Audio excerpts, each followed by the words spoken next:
So hello everyone, welcome to my another mini blog. তো এটা হচ্ছে আগের শনিবারের মিনি ব্লগ, যেহেতু তোমরা সবাই জানো যে আগের শনিবার ঈদ ছিল। তো সকালে মা, আমি আর বোন উঠে বেরিয়ে পড়েছি হচ্ছে দোকানে যাবো বলে, যেহেতু ঈদ তাই মায়ের ছুটি ছিল। তো আমাদের এখানে শুক্রবার দিন প্রচণ্ড পরিমাণে বৃষ্টি হয়েছে আর এখনও পর্যন্ত মেঘ করে আছে। তো ফাইনালি আমরা দোকানে চলে এসেছি আর বোন এখানে বলছিল আমার মুডটা ভালো নয়, প্লিজ আমার ভিডিও করিস না, বাট ওকে তো জ্বালাতন করতে আমার ভালো লাগে, তাই আমি একটু বেশি করে ভিডিও করছিলাম। তো যাই হোক, এখানে আমাদের ব্রেড নেওয়া হয়ে গেছে, তারপরে মা এখানে একটু বাজার করে দিচ্ছিল। ভেবেছিল যে খিচুড়ি করবে, কিন্তু গ্যাসের যা প্রবলেম চলছে তাই আর করা হয়নি। বাড়িতে এসে বোন এখানে খাচ্ছিল হচ্ছে কফি আর প্যাটিস, আর আমি খাচ্ছিলাম চা আর আমার ফেভারিট বিস্কিট। টিফিনে আমরা খেয়ে নিয়েছিলাম বাটার ব্রেড। আর তারপর বিকালবেলা রেডি হয়ে মা আর আমি একটু বেরিয়েছিলাম, দরকারই বেরিয়েছিলাম। বোনকে নিয়ে নিই, কারণ বোন একটু বড্ড বিরক্ত করে রাস্তায় বেরোলে। তো ফাইনালি আমরা টোটোয় উঠে পড়েছি। এখন আমরা যাব হচ্ছে সিলেদার্সে নেবেই আমরা প্রথমে নিয়ে নিয়েছিলাম হচ্ছে মায়ের অফিসের ব্যাগ, যেটা দরকার ছিল।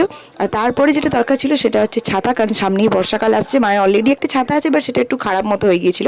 এই ছাতাটি আমরা নিয়েছিলাম আর কাকু এখানে বিল করে দিচ্ছিল। ফাইনালি সব কাজ মিটিয়ে আমরা উঠে পড়েছি বাসে। আর ঘরে এসে আমাদের মনে পড়লো যে এক জায়গায় নিমন্ত্রণ খেতে যাওয়ার কথা ছিল, বাট দিম্মার শরীরটা খারাপ থাকে, আমরা সেখানে যেতে পারিনি। কিন্তু আমার দাদু গিয়েছিল, তাই জন্য সেখান থেকে পার্সেলে আমাদের জন্য সব খাবার পাঠিয়ে দেওয়া হয়েছিল। এখানে ছিল বাটার নান, তারপরে চানা মশলা, পোলাও, আলুর দম, পানির টিক্কা, এইসব। তো পরের দিন সকালবেলা যেহেতু রবিবার, তাই উঠে দেখি আমাদের বাড়িতে মাটন এসছে।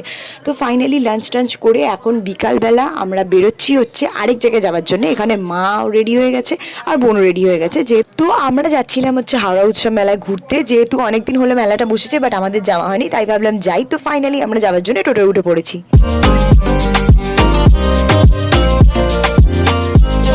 তারপর ফাইনালি আমরা পৌঁছে গেলাম হাওড়া উৎসব মেলায়।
আমি ব্লগটা এখানেই শেষ করছি, দেখা হবে আবার এরকম কোনো ব্লগে।